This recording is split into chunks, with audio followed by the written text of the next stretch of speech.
9월 6일 금요일 저녁 금요 기도회에 참여하신 여러분을 주 예수 그리스도의 이름으로 축복합니다. 주중의 말씀으로 요한계시록의 말씀을 묵상하는 가운데 있습니다. 요한계시록을 통해 우리의 신앙을 점검하고 다가올 미래를 준비하며 올바른 신앙생활을 영위하고자 준비하게 되었습니다. 이 시간 여러분을 축복하며 오늘 함께 보고자 하는 본문의 말씀으로 요한계시록 18장 1절로 3절 말씀입니다. 오늘 말씀을 함께 합독하실 텐데 요한계시록 18장 1절로 3절 다 같이 합독하도록 하겠습니다. 요한계시록 18장 1절로 3절입니다. 이 일 후에 다른 천사가 하늘에서 내려오는 것을 보니 큰 권세를 가졌는데 그의 영광으로 땅이 환하여지더라. 힘찬 음성으로 외쳐 이르되 무너졌도다 무너졌도다 큰 성 바벨론이여 귀신의 처소와 각종 더러운 영이 모이는 곳과 각종 더럽고 가증한 새들이 모이는 곳이 되었도다. 그 음행의 진노의 포도주로 말미암아 만국이 무너졌으며 또 땅의 왕들이 그와 더불어 음행하였으며 땅의 상인들도 그 사치의 세력으로 치부하였도다 하더라. 아멘.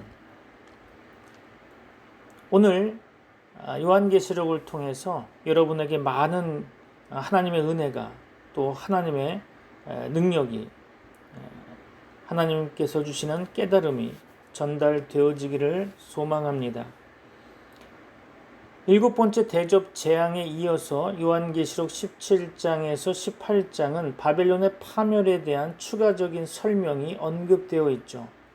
17장에서는 바벨론의 정치적 또한 종교적 패망을 기술하고 있으며 요한계시록 18장은 특별히 바벨론의 경제적, 물질적 몰락을 다루고 있습니다. 오늘 본문의 말씀을 살펴보기 전에 기억해 두실 일이 있죠. 요한계시록은 큰 성 바벨론의 멸망을 반복적으로 기술하고 있다는 것입니다. 이는 교회와 성도들을 압제하고 핍박하는 사단의 세력이 반드시 패망함을 강조하기 위함이겠죠. 오늘 본문 2절 말씀을 볼까요? 힘찬 음성으로 외쳐 이르되 무너졌도다 무너졌도다 큰 성 바벨론이여 귀신의 처소와 각종 더러운 영이 모이는 곳과 각종 더럽고 가증한 새들이 모이는 곳이 되었도다. 아멘. 그렇죠. 여기 본문 2절에서는 처소와 곳이라는 단어가 원어적으로 보면 같은 단어임을 알 수 있는데요. 이 단어가 3번 사용되었다는 데 주목할 필요가 있겠죠. 이는 다시 한번 번역을 해보면 이는 더러운 영의 감옥, 모든 더러운 새의 감옥, 더럽고 가증한 모든 짐승의 감옥이라는 뜻을 가지고 있는 것입니다. 다시 말해서 처소와 곳이라는 단어의 원어적인 단어의 의미는 감옥이라는 거죠. 기억하시기 바랍니다.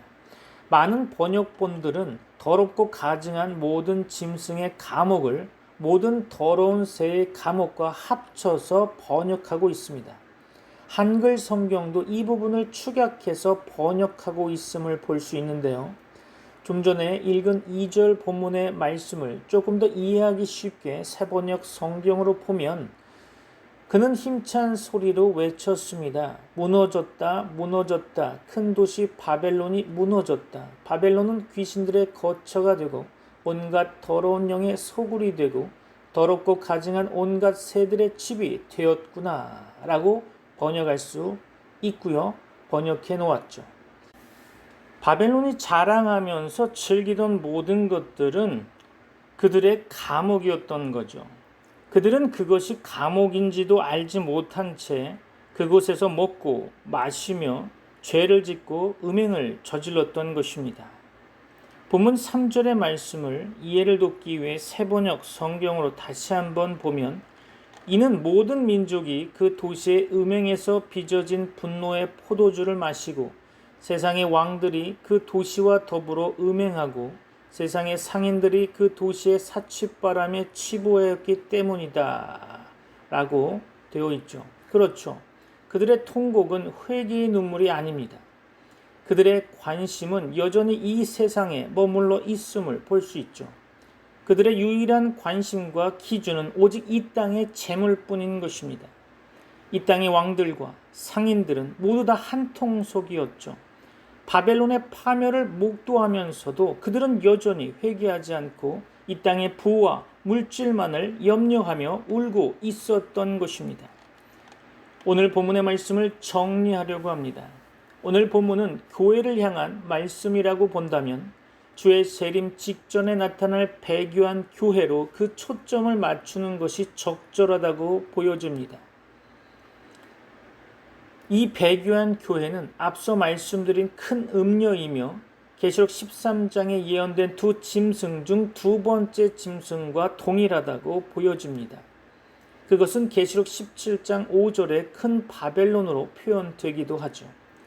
그 배교한 교회는 하나님의 심판으로 확실히 멸망당하게 될 것입니다.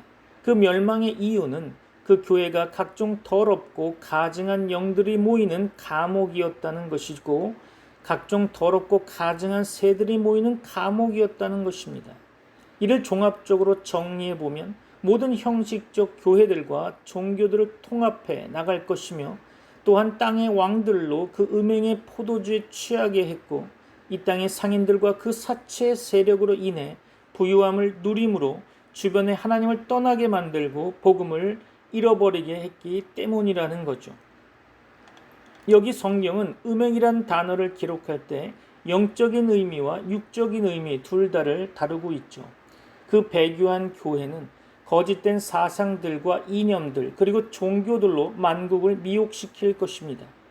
즉 그 배교한 교회는 신학적 포용주의와 종교적 다원주의 입장을 취하게 된다는 거죠. 또한 그 교회는 거룩과 의로 세상의 빛이 되고 세상을 인도하기는커녕 음란을 조장하는 데 앞장서게 될 것입니다. 성경은 음란을 영적으로 표현할 때 우상 숭배를 가리키고 있죠. 사치라는 원어도 사치라는 의미와 함께 음탕함이라는 의미도 가지고 있습니다.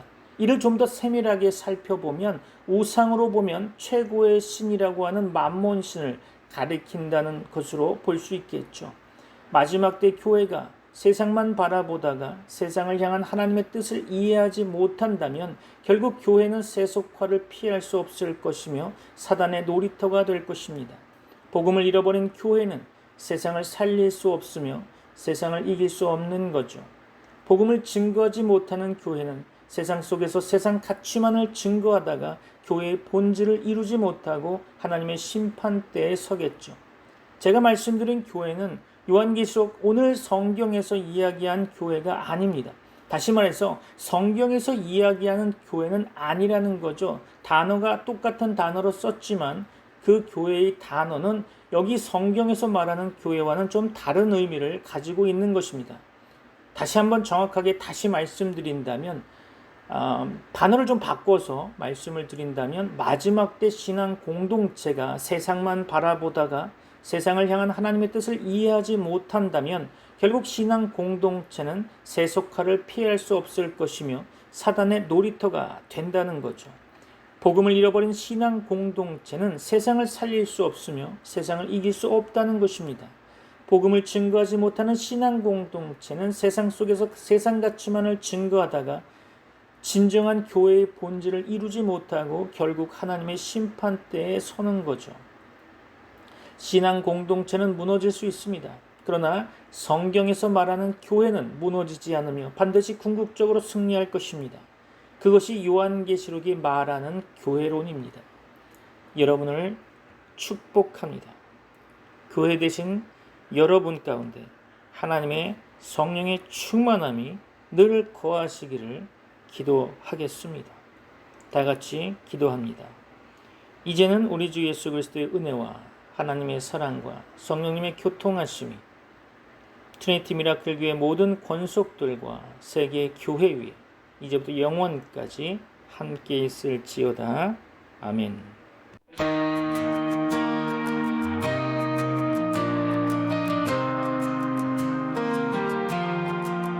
오직 성령이 너희에게 임하시면 너희가 권능을 받고 예루살렘과 온 유대와 사마리아 땅끝까지 이르러 증인이 되리라. 주님의 증인, 세상 모든 곳에서 주의 이름 전하리. 증인이 되리라. 주님의 사랑 온 땅에 퍼지리. 주님의 복음이.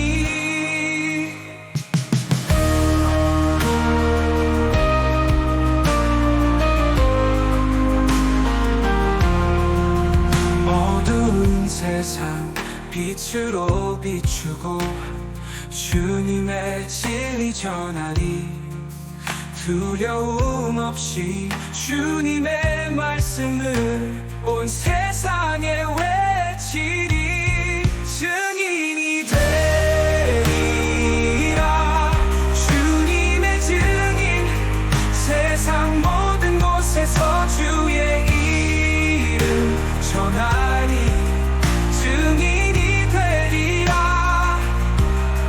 주님의 사랑 온 땅에 퍼지리.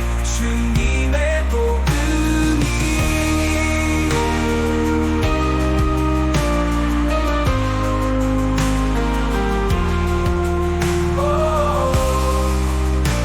어두운 세상 빛으로 비추고 주님의 진리 전하리.